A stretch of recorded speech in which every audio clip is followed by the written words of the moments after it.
Hi guys, welcome to Muppadai Training Academy. So நம்ம இப்ப கணித டாபிக்கு பார்க்க ஆரம்பிக்க போறோம். So கணித டாபிக்ல வந்து நம்ம இப்ப பார்க்க போற டாபிக் என்னன்னு பாத்தீங்கன்னா நிகழ்தகவு அதிகப்படியான கேள்விகள் கேக்குறான். எங்களுக்கு இது நடத்துங்க. அதாவது எங்களுக்கு ஒரு கேள்வியில ரெண்டு கேள்வி கேக்குறான் ஒரு எக்ஸாம்ல. சோ நடத்தினா கொஞ்சம் ஈஸியா இருக்கும் அப்படின்னு நிறைய பேர் கேட்டிருந்தீங்க. சோ ஈஸியான ஒரு டாபிக் தான் நிகழ்தகவு. சோ எல்லாரும் ஸ்கூல் டேஸ்ல இது கொஞ்சம் குழம்பி போய் படிச்சிருப்பீங்க. ஆனா இது குழப்பிக்கிறதுக்குலாம் ஒண்ணும் இல்ல. நமக்கு இங்க எதை பொறுத்து கேட்க போறோம், எக்ஸாம்ல எப்படி கேட்டா எப்படி மார்க் எடுக்க போறோம், இதை தான் நம்ம இங்க பார்க்கவே போறோம். சோ நான் எக்ஸாம் பாயிண்ட் ஆஃப் வியூல மட்டும் தான் இப்போ உங்களுக்கு கத்துக் கொடுக்க போறேனே. ஸோ நிகழ்தகவுனா கேள்விகள் இப்படி தான் இருக்கும், அது இப்படி தான் எக்ஸாமில் கேட்பாங்க, இப்படி கேட்டால் இப்படி தான் சால்வ் பண்ணும். இதை மட்டும் தெரிஞ்சுக்கோங்க, ஈஸியாக அடிச்சுட்டு போயிட்டே இருக்கலாம் ஒரு மார்க்கை. ஓகேங்களா? ஸோ ஃபர்ஸ்ட்டு நிகழ்தகவுனா என்ன? நமக்கு பர்முடேஷன் காம்பினேஷன் அப்படின்னு சொல்லிட்டு இருக்கு. ஸோ பர்முடேஷன்றது வேற, காம்பினேஷன்னா ப்ராபபிலிட்டி, நிகழ்தகவுன்றது வேற. ஸோ பர்முடேஷன்னா என்ன சார் அப்படின்னு பார்த்தீங்கன்னா, அன்னியன் ஒரு படம் பார்த்துருப்பீங்க. அன்னியன் படத்தில் வந்து பிரகாஷ் ராஜ் வந்து ஒரு லெட்டர்ஸ் எழுதும் போது அதை கம்பைன் பண்ணி படிப்பார். இப்போ மிருகசீரிஷம், கும்பி பாகம்னு தண்டனைகள் இருக்கும்ல. ஸோ அந்த தண்டனைகளில் அந்த ஒரு தண்டனையை எப்படி வேணால் மாற்றி எழுதலாம். அப்போ அவர் சொல்லுவார் 4x3x2x1 அப்படின்னு சொல்லிட்டு அந்த ஆர்டரில் மாற்றி சொல்லுவார். அது வந்து பர்முடேஷன். அதாவது total number of ways of possibilities இருக்கிறது எல்லாமே பர்முடேஷன். ஒரு வார்த்தையை எப்படி வேணாலும் மாற்றி உருவாக்க முடியும், இப்படி போடலாம் அப்படி போடலாம், எல்லா வகையிலையும் சொல்றது வந்து பர்முடேஷன். காம்பினேஷன்ன்றது இப்படித்தான் இருக்கும், ஒரு முறை வந்துச்சுன்னா அதுக்கு மேல வராது. இப்போ நான் ஒரு ரெண்டு பால் வச்சுக்கிறேன், உங்களுக்கு புரியுற மாதிரி சிம்பிளாவே சொல்றேன். ரெண்டு பால் இருக்கு, ஒரு பால் கிரீன் கலர், இன்னொரு பால் ரெட் கலர்னு இருக்கு. ஓகேவா? கிரீனு ரெட்டு ஒரு பால் நான் ஃபர்ஸ்ட் கையில விட்டு எடுக்கிறேன். ஃபர்ஸ்ட் கிரீன் பால் எடுத்துட்டு அடுத்து ரெட் பால் எடுக்கிறேன்னா அது ஒரு காம்பினேஷன். அடுத்து ரெட் பால் எடுத்துட்டு கிரீன் பால் எடுக்கிறேன்னா அது ஒரு காம்பினேஷன். இரண்டு முறை நடந்த நிகழ்வுகளும் ஒண்ணுதான். ரெண்டு டைமே எனக்கு ஒரு கலர்ல ஒரு கையில கிரீன் பால் வந்துச்சு, இன்னொரு முறை ரெட் பால் வந்துச்சு. ரெண்டு முறையுமே நான் பையில இருந்து பால் எடுக்கும் பொழுது ரெண்டு பால் தான் இருக்கு டோட்டலாவே. கிரீனு ரெட்டுன்னு எடுத்துருக்கலாம், இல்லைன்னா ரெட்டு கிரீனு எடுத்துக்கலாம். அப்போ பர்முடேஷன்ல இது ப்ராபபிலிட்டிங்க. பர்முடேஷன்ல இது ரெண்டுமே என்னதான் வழிமுறைகள், அதாவது இந்த இரண்டு பாலை நீ எடுப்பதற்கான வழிமுறைகள், ஒரு பேக்ல இருந்து நீ எடுப்பதற்கான வழிமுறைகள். ஒன்று பச்சை சிவப்புன்னு எடுத்துருக்கலாம், இல்லை சிவப்பு பச்சைன்னு எடுத்துருக்கலாம், இப்படி மாற்றி எடுத்துருக்கலாம். அவ்வளோதான் இந்த வழிமுறைகளை எடுத்துருக்க முடியும். ஆனா காம்பினேஷன் ப்ராபபிலிட்டியில எத்தனை வழிமுறைகள் இருக்கோ அதுல ஒன்று நான் பச்சை பால் சிவப்பு பால் எடுக்க சொன்னா நீ பச்சை சிவப்பு எடுத்துட்டா முடிஞ்சிச்சு, அதோட அது ஒரு காம்பினேஷன் தான். ஸோ இது நீங்க கணக்கு பார்க்கும்போது உங்களுக்கு எளிமையா புரியும், தேவையில்லாம. ஆனா பர்முடேஷன் என்பது வேற, ப்ராபபிலிட்டி என்பது வேற. அதுதான் உங்களுக்கு ஃபர்ஸ்டே நான் கிளாரிஃபை பண்றேன். ஸோ இது முதல்ல தெரிஞ்சுக்கோங்க. அதுக்கு முதல்ல ப்ராபபிலிட்டினா என்ன டெஃபினேஷன் தெரிஞ்சுக்கோங்க. ப்ராபபிலிட்டினா என்னன்னு பாத்தீங்கன்னா நிகழ்வு ஏற்பட்ட எண்ணிக்கை டிவைடட் பை நிகழ்ச்சிகளின் மொத்த எண்ணிக்கை. அதாவது எவ்வளவு நிகழ்வுகள் நடக்குதோ அதனுடைய மொத்த எண்ணிக்கை பிளஸ் நிகழ்வு ஏற்பட்ட எண்ணிக்கையை தான் நம்ம என்னன்னு சொல்றாங்க, நிகழ்தகவுன்னு சொல்றாங்க. இது வந்து ஒரு ஃபார்முலா. ஆனா இது படி தான் நம்ம சால்வ் பண்ண போறோம். ஆனா இது வந்து இப்படி நீ ஃபார்முலாவோ பார்த்தனா தான் உனக்கு எதுவுமே புரியுறது இல்லை மேக்ஸை பொறுத்த வரையுமே. ஸோ நான் இப்போ வந்து ஒரு கணக்கு இதுல இருந்தா வரப்போகுதுன்னு சொல்லிட்டு அது எப்படி நடத்தணுன்றதை மட்டும் சொல்றேன், ஈஸியா ஞாபகம் வச்சுக்கோங்க. அடுத்தது இந்த கேள்வி கொஞ்சம் கேட்பான், இம்பார்ட்டன்டான ஒரு இது. ப்ராபபிலிட்டி, ஒரு ப்ராபபிலிட்டியுடைய மதிப்பு எப்படி இருக்குன்னு பார்த்தீங்கன்னா 0க்கும் 1க்கும் இடையில் தான் இருக்கும். ஒன்று 0க்கு சமமாகவோ அல்லது அதுக்கு மேற்பட்டதாகவோ இருக்கணும், அல்லது 1ற்கு குறைவாகவோ அல்லது 1ற்கு சமமாகவோ இருக்கணும். இதுதான் ஒரு ப்ராபபிலிட்டி. ஏன்னா ஒரு உறுதியான நிகழ்தகவு என்பது என்ன அப்படின்னு பார்த்தீங்கன்னா 1. ஒரு உறுதியான நிகழ்தகவுன்றது 1, டெஃபினட்டா 1 தான். ஏன்னா ஒரு ப்ராபபிலிட்டியை பொறுத்தவரையும் எப்பொழுதுமே நீங்க ஞாபகம் வச்சுக்க வேண்டியது, இப்படிதான் போட போறீங்க, டெசிமல்ல தான் போட போறீங்க. மேல இப்படி 3 4, இல்லைன்னா மேல 4 5, இல்லை மேல 220, கீழே 221, இந்த மாதிரி தான் ஏதோ ஒரு வேல்யூ வரப்போதே. ஆனா நல்லா ஞாபகம் வச்சுக்கோங்க, எப்பவுமே கீழே இருக்கிறத விட மேல இருக்கிறது எப்படி இருக்கணும், கம்மியா இருக்கணும். நியூமரேட்டர்ல இருக்கிறது டினாமினேட்டரை விட கண்டிப்பா எப்படி இருக்கணும்னு பாத்தீங்கன்னா குறைச்சலா தான் இருக்கணும். அப்பதான் ப்ராபபிலிட்டின்றது உண்மை. ஓகேங்களா? இதை விட உனக்கு இப்படி வந்துச்சு, இப்போ 8/6 வருதுன்னா நீ கண்டுபிடிச்ச ஆன்சர் தப்பு, அப்ப நீ எங்கேயோ தப்பு பண்ணிருக்க. மேல நியூமரேட்டர் எப்பவுமே கிரேட்டரா வரவே கூடாது ப்ராபபிலிட்டியை பொறுத்த வரையும். அப்போ இப்படி இருக்கிற ஒண்ணு நான் அடிச்சேன்னா கண்டிப்பா 0 பாயிண்ட்ல தான் ஆன்சர் வரும். இந்த மாதிரி இருக்கிறது ஒன்று அடிச்சேன்னா கண்டிப்பா என்ன வரும், 0 பாயிண்ட்ல தான் ஆன்சர் வரும். அப்ப கண்டிப்பா ஒரு உறுதியான நிகழ்தகவு என்பது 0விலிருந்து 1ற்குள் மட்டும்தான் இடம்பெற்றிருக்குமே தவிர 0க்கு கீழேயும் போகாது, 1க்கு மேலேயும் போகாது. எப்பவுமே இந்த மாதிரி ஃபிராக்ஷன் பின்னமா தான் வரும். அப்போ P of E 1ன்னு வந்துச்சுனாலே அது ஒரு உறுதியான நிகழ்தகவு. கேள்வியே கேட்பான், உறுதியான நிகழ்தகவின் மதிப்பு என்ன அப்படின்னு கேட்டாங்கன்னா உறுதியான நிகழ்தகவின் மதிப்பு என்ன, 1. நடைபெற இயலாத நிகழ்ச்சி என்னன்னு சொல்லுவாங்கன்னா 0. அதாவது உறுதி இல்லாத நிகழ்தகவு என்னன்னு பாத்தீங்கன்னா 0. எப்படி சார் சொல்றீங்கன்னா, இப்போ ஒரு பேக்ல 4 ரெட் கலர் பால் இருக்கு. ஒரு பேக்ல 4 ரெட் கலர் பால் இருக்கு. 5 ரெட் கலர் பால் எடுத்து தர சொல்றேன். நல்லா கேள்வியை புரிஞ்சுக்கோங்க. ஒரு பேக்ல 4 ரெட் கலர் பால் இருக்கு, ஆனா எனக்கு 5 ரெட் பால் எடுத்து கொடுறா அப்படின்னு நான் உன்னை கேட்டேன், என்ன சொல்லுவேனே? டேய் கூமுட்ட, இருக்கிறதே 4 தான், நீ 5 கேட்கறியான்னு எனக்கு கேட்பியா இல்லையா? நேரடியா கேட்கறதுனால என்ன இது பண்ணிடுவேன். இதே ஒரு ப்ராபபிலிட்டியில கேட்டாங்கன்னா நீ என்ன சொல்லணும்? அந்த மாதிரி நடக்கிறதுக்கு சான்ஸ் இல்லை, ஏன்னா நம்மிடம் இருப்பது எத்தனை ரெட் பால் தான்? 4 ரெட் பால் தான் இருக்கு. நீ 5 கேட்கும் போது அது என்ன ஆகாது? நடைபெறாது. அப்ப அதனுடைய நிகழ்தகவு மதிப்பு என்னன்னா 0. அதாவது இருக்கிறத வச்சுக்கிட்டு அதுக்குள்ளவே பார்த்தாதான் நிகழ்தகவு. அதை மீறி ஒன்ன கேட்கறாங்கன்னா அப்ப என்ன வராது? அதனுடைய மதிப்பு 0 ஆயிடும். இப்போ ஒரு பகடை உருட்டுறோம், பகடைக்கு 6 பக்கம் தான், எல்லாருக்குமே தெரியும். ஒரு பகடை உருட்டுறோம், ஒரு பகடைக்கு எத்தனை பக்கம் தான்? 6 பக்கம் தான். 7 விழுவதற்கான வாய்ப்பு என்ன? ஒரே பகடை உருட்டுறீங்க, 7 விழணும்னா விழுமா? கண்டிப்பா விழாது. ஏன்னா பகடையினுடைய பக்கங்களே எத்தனை? 6 தான். அப்ப 7ன்றது அந்த பகடையில இல்லாத ஒரு நம்பர். அது விழுவதற்கான வாய்ப்பு என்னன்னு கேட்டாங்கன்னா நீங்க என்ன சொல்லுவீங்க? அது நடக்காது. அப்ப மதிப்பு, நிகழ்தகவின் மதிப்பு 0. இந்த மாதிரி தான் அது சில கேள்விகள் உனக்கு நடக்க முடியாத மாதிரி ஒரு செயல் கேட்பான்.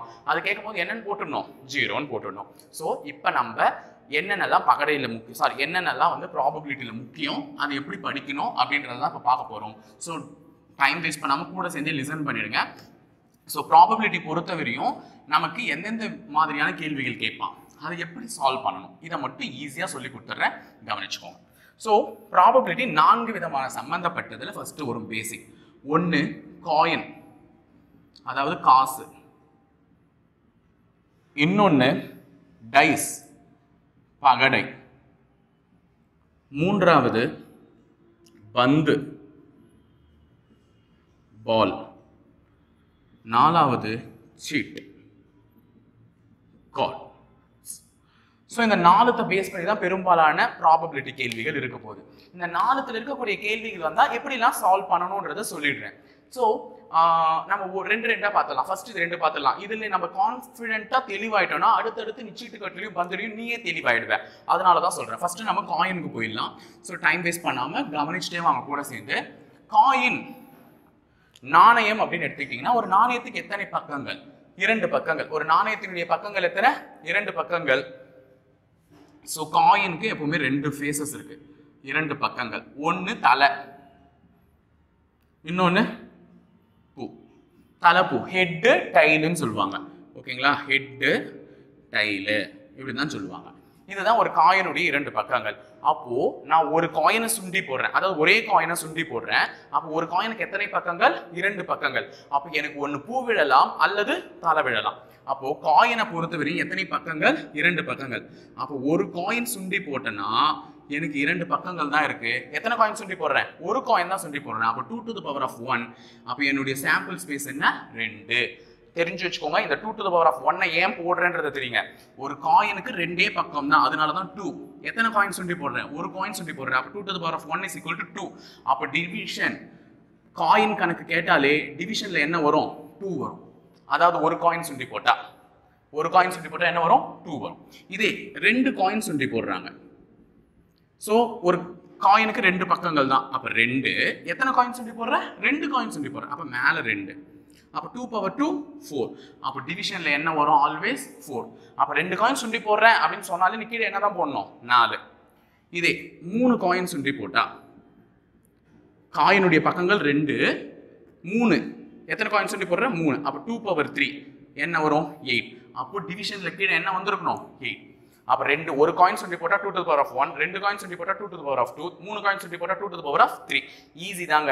இப்போ இத்தனை காயின் சுண்டி போடுறாங்கனாலே நீ கீழே என்ன பண்ணிடணும்? வகுத்தல் 8, வகுத்தல் 4, வகுத்தல் 2, எத்தனை காயினோ அதுக்கேற்ற மாதிரி போட்டுடணும். புரியுதா சொல்றது? ஏன்னா இதெல்லாம் தான் சாம்பிள் ஸ்பேஸ். இவ்வளோ நம்பர் ஆஃப் பாசிபிலிட்டிஸ் வந்து நமக்கு என்ன இருக்குன்றத தெரிஞ்சுக்கலாம். சரிங்க சார், இது ஏன் சொல்றீங்க 4, 8 எப்படி சொல்றீங்கன்னா, இப்போ ஒரு காயின் சுண்டி போட்டா உனக்கு நடக்கக்கூடிய காம்பினேஷன் ஒன்று தலை விழலாம் அல்லது பூ விழலாம். இதே 2 காயின் சுண்டி போட்டா தலை ரெண்டுத்திலுமே தலையே விழலாம் இல்லையா? ஃபர்ஸ்ட் காயின்ல தலை விழுந்து 2வது காயின்ல பூ விழலாம் இல்லையா? 3வது காயின்ல ஃபர்ஸ்ட் காயின்ல தலை விழுந்து பூ விழுந்து 2வது காயின்ல தலை விழலாம் இல்லையா? 2 காயின்லயுமே என்ன விழலாம்? பூ விழலாம். சொல்றது புரியுதாமா?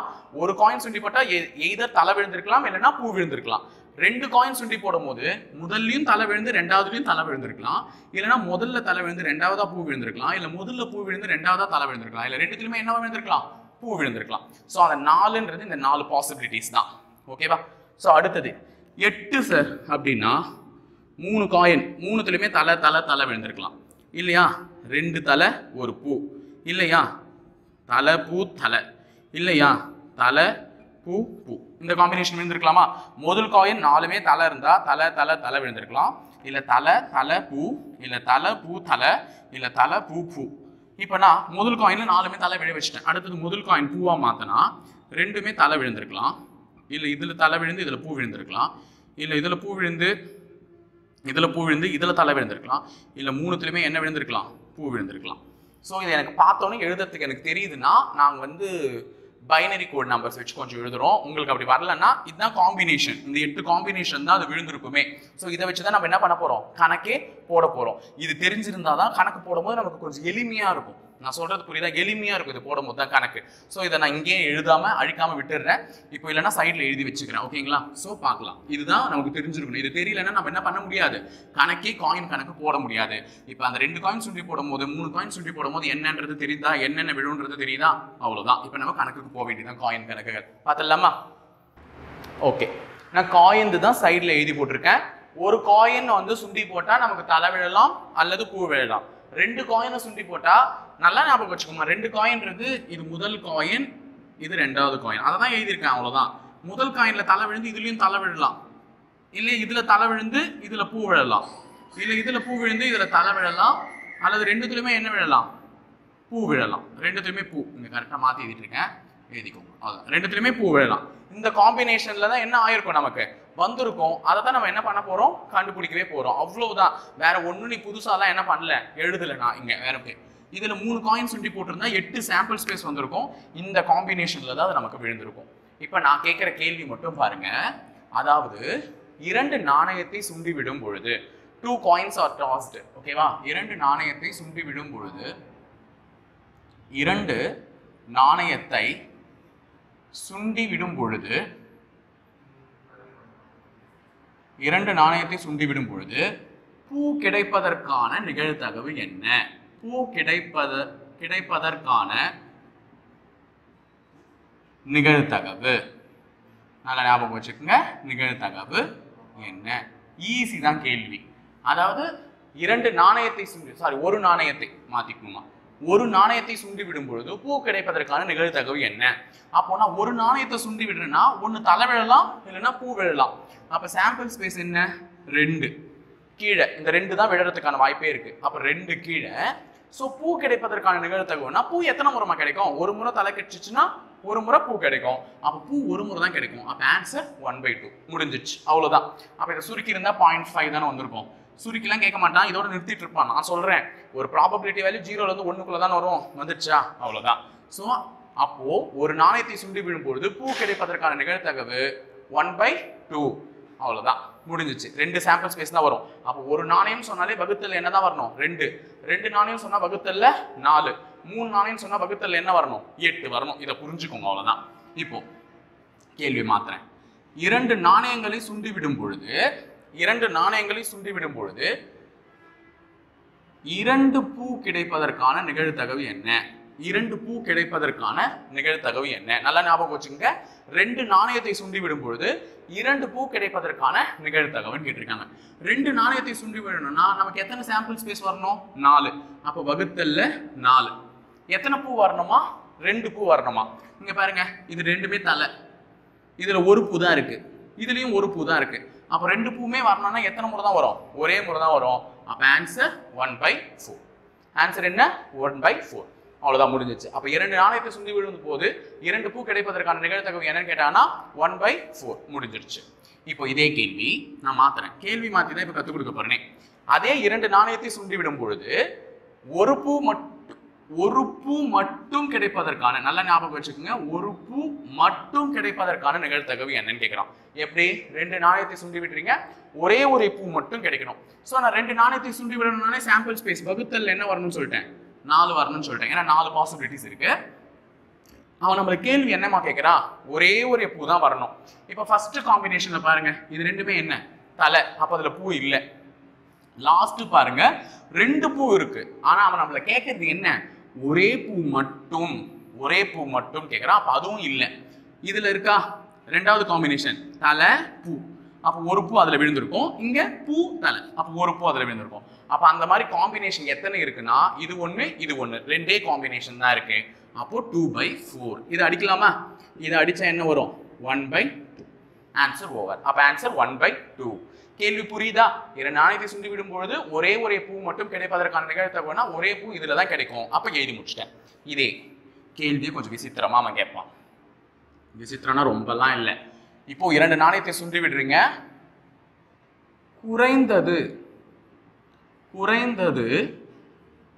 ஒரு பூ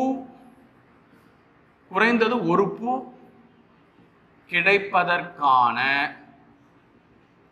நிகழ்தகவு. குறைந்தது ஒரு பூ கிடைப்பதற்கான நிகழ்தகவு. நல்லா ஞாபகம் வச்சுக்கோங்க. இப்பயும் ரெண்டே காயின் தான் சுண்டி விடுறீங்க. அப்ப வகுத்தல் என்ன வரும்? 4. இங்க என்ன கேட்டிருக்கானா குறைந்தது ஒரு பூ. இதுக்கு முன்னாடி நான் கேட்டிருந்ததுக்கும் இந்த வார்த்தைக்கும் வித்தியாசம் தெரிஞ்சுக்கோங்க.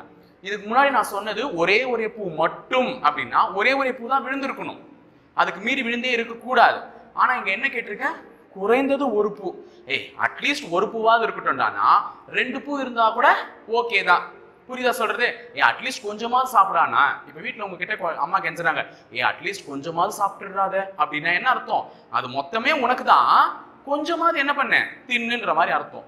அப்போ குறைந்தது ஒரு பூனா ஒரு பூ இருந்தாலும் ஓகே தான், 2 பூ இருந்தாலும் ஓகே தான். ஏன்னா அதுல குறைஞ்சது ஒரு பூவாவது இருக்குல்ல. 2 பூ வர காம்பினேஷன்ல கூட நம்ம கிட்ட என்ன இருக்கு? குறைஞ்சது ஒரு பூவாது இருக்கு. அப்ப குறைந்தது ஒரு பூனா இந்த 3 காம்பினேஷனுமே எனக்கு செல்லுபடி ஆகும். ஏன்னா ஒரு பூன்றது இதுலயும் வந்துருச்சு, இதுலயும் வந்துருச்சு, இதுலயும் வந்துருச்சு. அப்போ 3 காம்பினேஷன்ல அந்த மாதிரி எனக்கு கிடைக்கும். அப்ப குறைந்தது ஒரு பூன்றது எனக்கு 3 காம்பினேஷன்ல கிடைக்கும். எதுலதான் சார் கிடைக்காது அப்படின்னா ரெண்டுமே தலை விழுந்தாதான் எனக்கு என்ன ஆகாது? கிடைக்காது. அப்ப ரெண்டுமே தலை விழுறது போக மிச்சம் இருக்கிறது எல்லாமே என்ன எனக்கு செட் ஆயிடும். அப்ப 3/4 தான் இதனுடைய ஆன்சர். அதனாலதான் 2 கேள்வியும் எழுதியிருக்கேன். இதுக்கு முன்னாடி இருந்த கேள்வியில சொன்னது என்ன? ஒரே பூ மட்டும் சொல்லியிருந்தான். இப்ப கேட்டிருக்கிறது குறைந்தது ஒரு பூவாவதுன்னு கேட்டிருக்கான். ஓகேவா? இப்ப கேள்வியை மாத்தலாம். 3 நாணயங்கள், 3 நாணயத்தை சுண்டிவிடும் பொழுது கேள்வி கேட்கிறேன். 3 நாணயத்தை சுண்டிவிடும் பொழுது குறைந்தது ஒரு பூவாவது கிடைப்பதற்கான நிகழ்தகவு என்ன அப்படின்னா 3 நாணயத்தை சுண்டி விடணும்னால எத்தனை சாம்பிள் ஸ்பேஸ் வரும்? பாருங்க, 8. ஆல்வேஸ் 8. 1னா 2 வந்திருக்கணும், 2னா 4 வந்திருக்கணும், 3னா எத்தனை வந்திருக்கணும்? 8 வந்திருக்கணும். ஸோ இந்த 8ல குறைந்தது ஒரு பூவாவது விழணும் அப்படின்னு பார்த்தீங்கன்னா ஃபர்ஸ்ட் காம்பினேஷன் குறைஞ்சது ஒரு பூவாவது இருக்கா? இல்லை. ஆனால் 2வது காம்பினேஷன்ல ஒரு பூ இருக்கு, 3வதுல ஒரு பூ இருக்கு. இதுல 2 பூ இருந்தா கூட குறைந்தது ஒரு பூ இதுல இருக்கு, இதுலயும் ஒரு பூ இருக்கு, இதுலயும் ஒரு பூ இருக்கு, இதுலயும் ஒரு பூ இருக்கு. 3 பூ விழுந்ததுலயும் ஒரு பூ டெஃபினட்டா இருக்கு. அப்போ 7/8. ஏன் சார் ஒண்ணுத்துல மட்டும் வரலன்னா 3மே தலை விழுந்தால் மட்டும்தான் குறைந்தது ஒரு பூவாது எனக்கு கிடைக்கக்கூடிய வாய்ப்பு என்பது பறிபோகிறது. அப்ப 3மே தலை விழாம மற்ற எந்த காம்பினேஷன்ல விழுந்தாலும் எனக்கு என்ன கிடைச்சிடும்? குறைந்தது ஒரு பூ கண்டிப்பா கிடைச்சிடும். அப்ப இதனுடைய ஆன்சர் என்ன? 7/8. அப்ப 3 நாணயத்தை சுண்டி விடுகிறேன், குறைந்தது ஒரு பூ கிடைப்பதற்கான நிகழ்தகவு 7/8. சரி, அடுத்தது கேள்வி. குறைந்தது அப்படின்றது வேணாம், இப்போ மாத்துறேன். கூட சேர்ந்தே போடுங்க, எல்லாருக்கும் ஈஸி தான். ஒரே ஒரு பூ மட்டும், இப்போ நான் என்ன கேள்வி கேட்டிருக்கேன்? ஒரே பூ மட்டும் கிடைப்பதற்கான நிகழ்தகவு என்னன்னு கேட்டிருக்கேன். ஸோ கீழே வகுத்தில் என்ன வந்துடும்? 8. ஏன் 8 போட்டிருக்கேன்? 3 நாணயத்தை சுண்டுறேன் அதனால. ஸோ இப்போ எனக்கு என்ன கேட்டிருக்குன்னா ஒரே பூ மட்டும் தான் கிடைக்கணும் அப்படின்னா ஒரே பூ எது கிடைச்சிருக்கு? இதில் கிடைச்சிருக்கு, இதில் கிடைச்சிருக்கு, இதில் கிடைச்சிருக்கு, அவ்வளோதான். 3 காம்பினேஷன்ல தானே கிடைச்சிருக்கு. வேற எதுலன்னா ஒரே பூ கிடைச்சிருக்கா? இல்லை. அப்போ 3/8. அப்போ குறைந்தது ஒரு பூன்னு கேட்டா என்ன அர்த்தம்? ஒரே பூ மட்டும் கேட்டா என்ன அர்த்தம் தெரியுதா? அப்ப இதனுடைய ஆன்சர் என்ன? 3/8. முடிஞ்சுச்சா? இப்போ கேள்வி இதே மாத்துறேன். 2 பூக்கள், 2 ஏன் சார் பூ வச்சு எடுக்கிறீங்க, தலை வச்சு எடுக்கனா? சரி, நான் எடுக்கிறேன். 2 தலைகள் மட்டும் கிடைப்பதற்கான நிகழ்தகவு என்ன? நல்லா ஞாபகம் வச்சுக்கோங்க. நான் சுத்தி போட்டிருந்தேன்னா, அந்த 3 காயினை சுத்தி போட்டிருந்தேன்னா எனக்கு எத்தனை தலை மட்டும் தான் கிடைக்கணும்? 2 தலை தான் கிடைக்கணும். அப்படிப்பட்டது காம்பினேஷன் என்ன அப்படின்னு கேட்கணும். அப்போ 3 நாணயத்தை சுண்டி இருக்கேன்னா கீழே 8, எத்தனை தலை கிடைக்கணும்? 2 தலை தான் கிடைக்கணும். அப்போ 2 தலை எதுல இருக்குன்னா இதுல ஒன்று இருக்கு, இதுல ஒன்று இருக்கு, இதுல ஒன்று இருக்கு, அவ்வளவுதான். 2 தலை 3 காம்பினேஷன்ல தான் இருக்கு. அப்போ ஆன்சர் 3/8 முடிஞ்சிடுச்சு. இப்போ குறைந்தது இரண்டு தலைகள் கிடைப்பதற்கான நிகழ்தகவு என்ன? குறைந்தது 2 தலைகள் கிடைப்பதற்கான நிகழ்தகவு என்ன? அப்ப குறைஞ்சது 2 தலையாவது இருக்கணும். அதிகபட்சம் எவ்வளவு இருந்தாலும் பரவாயில்லைங்க. குறைஞ்சது எத்தனை இருக்கணும்? 2ஆவது இருக்கணும். அப்ப குறைஞ்சது 2 தலையாவது இருக்கணும். நான் இந்த ஃபர்ஸ்ட் காம்பினேஷன் எடுத்துக்கலாமா? ஏன்னா இதுல 3 தலை இருக்கு. நம்ம கிட்ட எத்தனை வேணும்? குறைஞ்சது 2 தலை தான் வேணும். அப்ப இது எடுத்துக்கலாம். ரெண்டாவது எடுத்துக்கலாம். இதுலயும் 2 தலை இருக்கு. இதுலயும் 2 தலை இருக்கு. இதுல எத்தனை தலை இருக்கு? ஒரு தலை தான் இருக்கு. நம்ம கிட்ட என்ன கேட்டிருக்கான்? குறைஞ்சது 2 தலையாவது வேணும்னு கேட்டிருக்கான். அப்ப இந்த ஒரு தலை இருக்கிறது எனக்கு வேணாம். இதுல குறைஞ்சது 2 தலை இருக்கு. அப்ப குறைஞ்சது 2 தலையாவது இருக்கிறது 4 காம்பினேஷன் வகுத்தல் 8. இதை சுருக்குனா 1/2. ஓகேவா? சரி, நல்லா ஞாபகம் வச்சுக்கோங்க. அடுத்து இதே கேள்வி எக்ஸாம்ல ஒன்று கேட்டிருந்தா அது எப்படி காயின் வச்சு கேட்டிருந்தான்றது நான் சொல்றேன். இப்போ எக்ஸாம்ல எப்படி கேட்டிருந்தான் அப்படின்னு பாத்தீங்கன்னா 3 நாணயங்களை சுண்டி விடுகிறீர்கள். எத்தனை நாணயங்கள்? 3 நாணயங்களை சுண்டி விடுகிறீர்கள். 3 காயின்ஸ். அவன் என்ன கேட்டிருந்தான்னா 3 தலைகள், நல்லா ஞாபகம் வச்சுக்கோங்க, 3 தலைகள் அல்லது 3 பூக்கள் விழுவதற்கான நிகழ்தகவு என்ன? 3 தலைகள் அல்லது 3 பூக்கள் விழுவதற்கான நிகழ்தகவு என்ன அப்படின்னு கேட்டிருந்தான். நல்லா ஞாபகம் வச்சுக்கோ, அல்லதுன்னு வந்துச்சுனாலே நீ என்ன பண்ணணும்னா பிளஸ் பண்ணணும். மற்றும் அப்படின்னு வந்துச்சுன்னா என்ன பண்ணணும்னா இன்டூ பண்ணணும். இது நமக்கு தெரிஞ்சிருக்க வேண்டிய ஒரு விஷயம். ப்ராபபிலிட்டியில அல்லதுன்னு கேட்டா என்ன பண்ணணும்? கூட்டணும். மற்றும்னு கேட்டா பெருக்கணும். இப்போ நமக்கு கேட்டிருக்க கேள்வி என்ன? அல்லதுன்னு தான் கேட்டிருக்கான். அப்போ ஒண்ணு 3 தலைகள் வரணும் அல்லது 3 பூக்கள் வரணும். எத்தனை காயின்மா? 3 காயின். இப்போ 3 காயின்றதுனால கீழே என்ன போட்டணும்? வகுத்தல்ல 8 போட்டுக்கிட்டேன். ஓகேவா? 3 தலைகள், 3 காயின்ல 3 தலைகள் எத்தனை முறை விழும்? ஒரே முறை தான் விழும். 3 காயின்லயுமே தலை விழணும்னா அது ஒரு முறை தான் நடக்கும். அதே மாதிரி 3 காயின்லயுமே பூக்கள் விழணும்னா அதுவும் எத்தனை முறை தான் நடக்கும்? ஒரு முறை தான் நடக்கும். அப்போ இது ஒரு முறை. அல்லதுன்னா என்ன பண்ண சொல்லியிருக்கேன்? பிளஸ் பண்ண சொல்லியிருக்கேன். அப்ப பிளஸ் இது ஒரு முறை. புரியுதா? சொல்றது புரியுதா? 3 தலைகள்ன்றது ஒரே முறை தான் அந்த நிகழ்தகவு நடக்கும், அந்த நிகழ்வு நடக்கும்.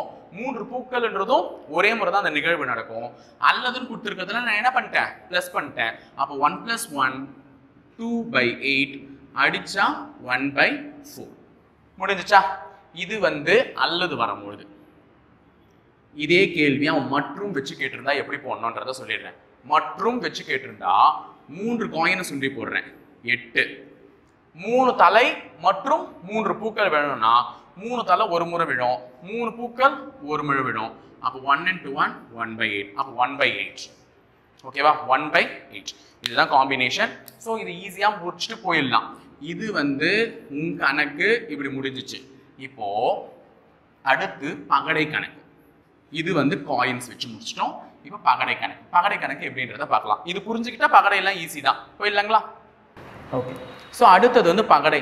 காயின் புரிஞ்சிடுச்சுன்னா அப்போதான் பகடை கூட புரியும். கொஞ்சம் ஈஸியாக தான் இருக்கும். ஏன்னா எத்தனை சாம்பிள் ஸ்பேஸ் வருது, அதில் இந்த நிகழ்வு நடக்கும்போது எப்படி வரும் அதுதான் ஃபர்ஸ்டே எழுதி போட்டுட்டேனே உனக்கு. இப்போ பகடையில் உனக்கு மேக்ஸிமம் ஒரு பகடை அல்லது 2 பகடை தான் கேட்பான். 3 பகடைலாம் போக மாட்டான். ஏன்னா 3 பகடைலாம் போனால் 216 வந்துடும். ஓகேவா? அதனால தான். ஸோ ஒரு பகடை. ஏன் சார் 6 போட்டிருக்கீங்க, அங்கே 2 போட்டீங்கன்னா காயினுக்கு எத்தனை பக்கம் இருக்கு? 2 பக்கம். அதனால 2 to the power of 1, 2 to the power of 2, 2 to the power of 3. 3 காயின்னா 2 to the power of 3 போட்டேன், 2 காயினா 2 to the power of 2 போட்டேன். இங்க பகடைக்கு எத்தனை பக்கம் இருக்கு? பகடைனாலே எத்தனை பக்கங்களை கொண்டது? 6 பக்கங்களை கொண்டது. அதனால தான் இங்க என்ன போட்டிருக்கேன்? 6 போட்டிருக்கேன். உடனே கேட்காதீங்க. ஓகேங்களா? அடுத்தது ஒரு பகடையை போட்டா 6. எத்தனை பகடை போடுறேன்? 1. அப்ப 6/1 6. அப்போ ஒரு பகடைனாலே வகுத்தல்ல என்ன வரும்? 6. இதே 2 பகடையை சுத்தி போடுறேன் அப்படின்னா ஒரு பகடைக்கு எத்தனை பக்கம்? 6 பக்கம். 2 பகடையை சுத்தி போடுறேன். ஸோ 6/2 36. அப்ப 2 பகடை சுத்தி போடுறதுனாலே வகுத்தல்ல என்ன வரும்? 36. இதெல்லாம் ஞாபகம் வச்சுக்கணும் டிஃபால்ட்டா. அவ்வளவுதாங்க. அப்போ ஒரு பகடைனா 6, 2 பகடைனா 36. அதுதான் என்ன காம்பினேஷன்றதை இங்க எழுதி போட்டிருக்கேன்.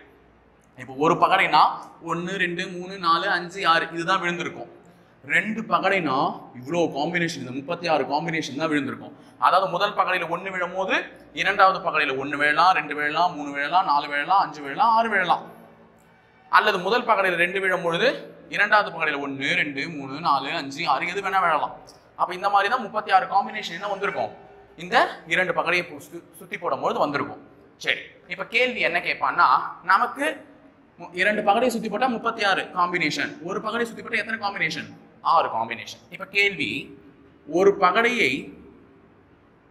பகடையை சுழற்றும் போது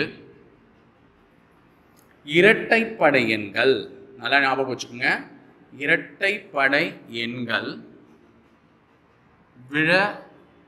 விழுவதற்கான நிகழ்தகவு.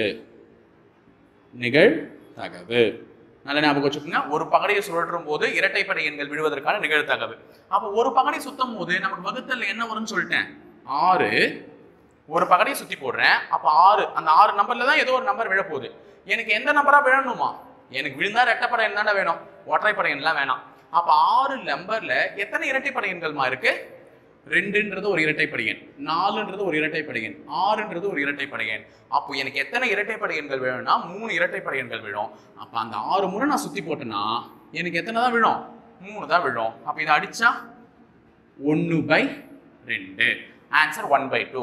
அப்போ ஒரு பகடையை நான் சுழற்றும் போது இரட்டைப்படை எண்கள் விழுவதற்கான நிகழ்தகவு என்ன, 1/2.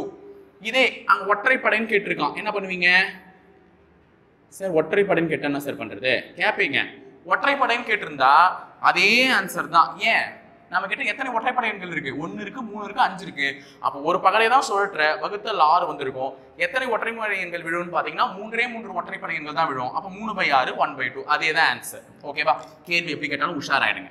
இதே கேள்வியை ஒரு பகடை சுத்தி போடுற, ஒரே பகடை தான் சுத்தி போடுற, பகா எண்கள் விழுவதற்கான நிகழ்தகவு என்ன இப்படி கேட்கிறான். அப்ப பகா எண்கள் விழுவதற்கான நிகழ்தகவு என்னன்னா வகுத்தல் என்ன வரும், 6 தான். ஏன்னா எத்தனை பகடை சுத்தி போட்டிருக்கேன், ஒரு பகடையை சுத்தி போட்டிருக்கேன். அப்ப வகுத்தல் 6 தான் வரும். எனக்கு என்ன எண் விழணும், பகா எண்கள் விழணும். அப்ப இருக்கிற இந்த 6 நம்பர்ல எதுமா பகா எண், பகா எண் என்ன பிரைம் நம்பர்னா 1ஆல வகுப்படணும், தன்னால வகுப்படணும். அப்ப எத்தனை பகா எண் இருக்குன்னா 2ன்றது ஒரு பகா எண்ணா, 3ன்றது ஒரு பகா எண்ணா, 5ன்றது ஒரு பகா எண். அப்போ 3/6, இதை அடிச்சா என்ன ஆன்சர், 1/2. அப்ப இதுக்கு ஆன்சர் 1/2 தான். ஓகேவா, சரி. இப்போ அடுத்த கேள்வி, ஒரு பகடையை சுழற்றும் போது 5 அல்லது 4 என்ற எண்கள் விழுவதற்கான நிகழ்தகவு. நல்லா கேட்டுக்கோங்க, ஒரு பகடையை சுழற்றும் பொழுது 5 அல்லது 4 என்ற எண்கள் விழுவதற்கான நிகழ்தகவு என்ன. எத்தனை பகடை, ஒரு பகடை, அப்ப வகுத்தல்ல 6. என்ன எண் விழணுமா, 5 விழணும் அல்லது 4 விழணும். அல்லதுனாலே நான் என்ன சொன்னேன், பிளஸ் பண்ணணும். அப்ப அல்லதுனாலே பிளஸ் பண்ணணும்னா 5 அல்லதுனா பிளஸ், சாரி 5 வராது, குட், நானே தப்பு பண்ணிட்டேன். 5 அல்லது 4 விழணும்னா 5ன்றது எத்தனை முறைமா விழும், ஒரு முறை தான் விழும். ஏன்னா அந்த 6 ஃபேஸஸ்ல, அந்த 6 பக்கங்கள்ல 5ன்ற பக்கம் எத்தனை முறை தான் இருக்கும், ஒரு முறை தானே இருக்கும். அப்ப 5 ஒரு முறை விழும், அல்லது 4, அல்லதுனா பிளஸ் பண்ண சொல்லியிருக்கேன். 4 எத்தனை முறை தான் விழும், ஒரு முறை தான் விழும். அப்போ 1 + 1/6, ஸோ 2/6. இதை அடிச்சா 1/3, ஆன்சர் 1/3. புரியுதா, அல்லதுனாலே இங்க என்ன பண்ணணும், பிளஸ் பண்ணணும். அப்ப 5 அல்லது 4 என்ற எண்கள் விழுவதற்கான நிகழ்தகவு 1/3. அதாவது 3 முறை போட்டா ஒரு முறையாவது என்ன ஆயிடும், அந்த சான்ஸ் நமக்கு கிடைக்கும், அவ்வளவுதான். ஓகேவா, இப்போ இது புரியுதுன்னு நினைக்கிறேன். ஓகே, அடுத்த கேள்வி உங்களுக்கு ஒண்ணு கொடுக்குறேன். ஒரு பகடையை சுழற்றும் பொழுது 7 என்ற எண் விழுவதற்கான நிகழ்தகவு என்ன, 7 என்ற எண் விழுவதற்கான நிகழ்தகவு என்ன அப்படின்னு கேட்கிறேன். 7 என்ற எண் எப்பொழுது விழுமா, 6ன்னு போட்டுருவேன். 7 என்ற எண் விழுமா, ஒரு பகடைக்கு 6 பக்கம் தானே, அப்ப 7ன்ற நம்பரே இருக்காது. அப்பொழுது இதற்கு நிகழ்தகவே இல்லை. ஆன்சர் என்ன, 0. ஓகேவா, சரி, இது கொஞ்சம் ஈஸியா புரிஞ்சிருக்கும்னு நினைக்கிறேன். இப்போ இதே நம்ம 2 பகடைக்கு போகலாம். ஓகேவா, ஒரு பகடை முடிச்சிட்டோம். இப்போ அடுத்து நம்ம போறது எத்தனை பகடை, 2 பகடை. 2 பகடைக்கு தான் நல்லா இருக்கும், கேள்விலாம் அழகா இருக்கும். ஸோ நல்லா அது கொஞ்சம் மேக்ஸ்லாம் இது பண்ணாதான் பண்ணவே முடியும். 2 பகடையை சுழற்றும் பொழுது அவற்றின் கூடுதல் அவற்றின் கூடுதல் 10 அவற்றின் கூடுதல் 10 வருவதற்கான நிகழ்தகவு 10 வருவதற்கான நிகழ்தகவுன்னு கேட்குறான். நல்லா ஞாபகம் வச்சுக்கோங்க. 2 பகடையை சுழற்றுறேன், அவற்றின் கூடுதல் 10 வரணும். இப்போ 2 பகடையை சுழற்றுறனாலே உனக்கு சாம்பிள் ஸ்பேஸ் என்ன வரணும்னு சொல்லிட்டு வகுத்தல்ல 36 வரணும். அது என்ன சார் கூடுதல் 10 அப்படின்னா, இப்போ நான் 2 பகடை போடுறேன்னு வச்சுக்கோ, இங்க ஒரு நம்பர் இருக்கும், இங்க ஒரு நம்பர் இருக்கும், கரெக்டா? அப்புறம் இதுல இருக்கிற நம்பரையும் கூட்டினா என்ன வரணுமா? எனக்கு 10 வரணுமா? அந்த மாதிரி எத்தனை சான்சஸ் இருக்குன்னு கேட்கலாம். இப்போ இதுலயும் 5 விழுந்தா அதுலயும் 5 விழுந்தா எனக்கு 10 வருமா? வரும். நல்ல, அதனாலதான் இப்படி எழுதியிருக்கேன். 5 விழுந்தா 10 வரும். அப்படியே கிராஸ்ல பார்க்கணும். 5 விழுந்தா 10 வரும். 6 4 விழுந்தா 10 வரும். 6 4 இப்படி விழுந்தா 10 வரும். இந்த ஜோடிகள்ல தானே வரும். ஒரு பகடையில 4 விழுந்து இன்னொரு பகடையில 6 விழுந்தா 10 வரும். ஒரு பகடையில 5 விழுந்து இன்னொரு பகடையில 5 விழுந்தா 10 வரும். ஒரு பகடையில 6 விழுந்து இன்னொரு பகடையில 4 விழுந்தாலும் 10 வரும். அப்ப 10 வருவதற்கான காம்பினேஷன் இப்படி இருக்கு பாருங்க, இந்த கிராஸ்ல இதுங்க தான். ஓகேவா? இந்த காம்பினேஷன்ல தான் 10 வரும். அப்போ 3 தடவை வந்திருக்கும். அப்போ 3/36 தான் ஆன்சர். இதை அடிச்சா 3வது வாய்ப்பாட்டில் அடிக்கலாமா? ஒரு முறை 12 முறை. அப்போ 1/12 தான் ஆன்சர். முடிஞ்சிச்சா? சரி, இப்போ நான் கேள்வி மாற்றி தட்டுமா? 7 2 பகடையை சுற்றி போடுறேன். 7 வருவதற்கான நிகழ்தகவு என்ன? கூடுதல் 7 வரணும் அப்படின்னா ஈஸியாக போட்டுடலாம். 2 பகடையை சுற்றி இருக்கேன், அப்போ கீழே என்ன வரும்? 36 வரும். 7 வரணுமா? 7 எந்தெந்த காம்பினேஷன்லாம் வரும்னா 5 2 கூட்டினா 7, 5 2 கூட்டினா 7. நான் தனியாகவே எடுத்து காமிக்கிறேன். 2 5 இல்லைன்னா 5 2 எப்படி வேணா கூட்டியிருக்கலாம். கரெக்டா? இது ஒரு காம்பினேஷன், இது ஒரு காம்பினேஷன். அடுத்தது 2 5 5 2 4 3 3 4 6 1 1 6. இந்த காம்பினேஷன்ல தான் 7 வந்திருக்கும். அப்போ 7 இதை தவிர்த்து வேற எதுலனா வருமானா? டெஃபினட்டா வராது. அப்போ 7ன்றது இதுல வந்திருக்கலாம், இதுல வந்திருக்கலாம், இதுல வந்திருக்கலாம், இதுல வந்திருக்கலாம். மொத்தம் 6 காம்பினேஷன் வந்திருக்கும். அப்போ 6/36 அடிச்சா 1/6 முடிஞ்சிருச்சு. Answer over. ஆனா இது கொஞ்சம் வேகமா கூட்டணும், நமக்கு கூட்ட தெரியணும். இப்போ இது ரெண்டுத்தையும் கூட்டினாதான் 7 அப்படின்றோம். ஏன்னா இருக்கிறதே 6 நம்பர் தான். அந்த 6 நம்பர்ல எதை கூட்டினா 7 வர்றதுக்கான வாய்ப்புகள் இருக்குன்றத டக்கு டக்குன்னு கூட்டலாம். 2 5 கூட்டினா 7னா 5 2 கூட்டினாலும் 7, 4 3 கூட்டினா 7னா 3 4 கூட்டினாலும் 7. இப்படின்றத நம்ம தெரிஞ்சுக்கிட்டா மட்டும்தான் ஆன்சர் வர வைக்க முடியும். சரி, இப்போ நான் அடுத்து ஒரு 1 போட்டுட்டே உங்களுக்கு ஒன்று சொல்றேன். 8 8 வருவதற்கான நிகழ்தகவு கூடுதல் 8 வரணும். அப்ப 8 வரணும்னா எல்லாருக்குமே தெரியும், இதுல 4 விழுந்து அதுல 4 விழுந்தா 8 வரும். இதுலயும் 4 விழுந்து அதுலயும் 4 விழணும் இல்லையா? இதுல 3 விழுந்து அதுல 5 விழுந்தாலோ இல்ல இதுல 5 விழுந்து அதுல 3 விழுந்தாலோ 8 வரும் இல்லையா? 6 விழுந்து 2 விழுந்தாலோ 2 விழுந்து 6 விழுந்தாலோ வரும். கரெக்டா 8. வேற 1ஓட எந்த நம்பர் கூட்டினாலும் 8 வராது. ஏன்னா 1ஓட மேக்ஸிமம் நம்பரே 6 தான். அதை கூட்டினா என்ன வந்துடும்? 7 வந்துடும். ஸோ 8 வருவதற்கான வாய்ப்பு இல்லை. அப்போ இந்த 5 காம்பினேஷன்ல தான் 8 வந்திருக்கும். அப்போ 5/36 இதை இதுக்கு மேலே அடிக்க முடியாது. அப்போ 5/36 தான் சரியான விடை. ஓகேவா? சரியா போச்சு. இப்போ அடுத்த கேள்வி, ஒரே கேள்வி நீங்க போடுங்க பார்க்கலாம். 11 கூட்டுத்தொகை என்னவா வரணும்? 11 வரணும். பேனாலாம் இருந்துச்சுன்னா எடுத்து போட ஆரம்பிச்சிடுங்க. 11 வரணும் அப்படின்னு பார்த்தீங்கன்னா 11 எந்த காம்பினேஷன்ல வரும்? ஃபர்ஸ்ட் டைஸ்ல 5 இருந்து இதுல 6 இருந்தா வந்திருக்கலாம், இல்ல இதுல 6 இருந்து இதுல 5 இருந்தா வந்திருக்கலாம். இது ரெண்டுத்துல தான் 11ன்ற காம்பினேஷன் வரும். அப்ப 2/36 இதை அடிச்சா 1/18 ஆன்சர்.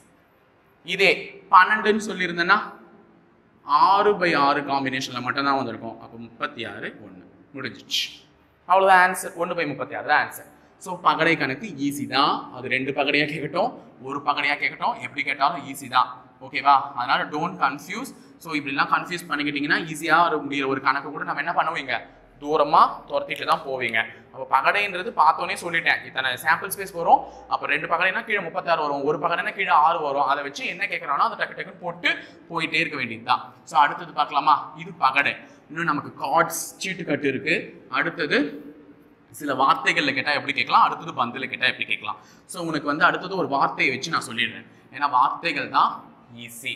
ஓகேவா? இது உனக்கு கேட்ட ஒரு கொஸ்டினேமா. பாப்புலேஷன் பாப்புலேஷன் என்ற வார்த்தையில் பி இருக்குல்ல, பி வருவதற்கான நிகழ்தகவு என்ன, பி வருவதற்கான நிகழ்தகவு என்னன்னு கேட்டிருந்தான். மொத்தம் இது எத்தனை லெட்டர் வார்த்தை, இந்த மாதிரி ஒன்று கேட்டாலே இது எத்தனை லெட்டர் வார்த்தைன்னு முதல்ல பார்த்துக்கோங்க. இதுக்கு முன்னாடி நான் வந்து காயின் அப்படின்னா 2 பக்கம் இருக்கு, சுழட்டி போட்டா இத்தனை முறை வரும், பகடை இத்தனை பக்கம் வரும்னு சொன்னேன். அப்போ நமக்கு அந்த டோட்டல் எவ்வளோன்றது தெரியணும், மொத்த பாசிபிலிட்டின்றது எவ்வளோன்றது தெரியணும்.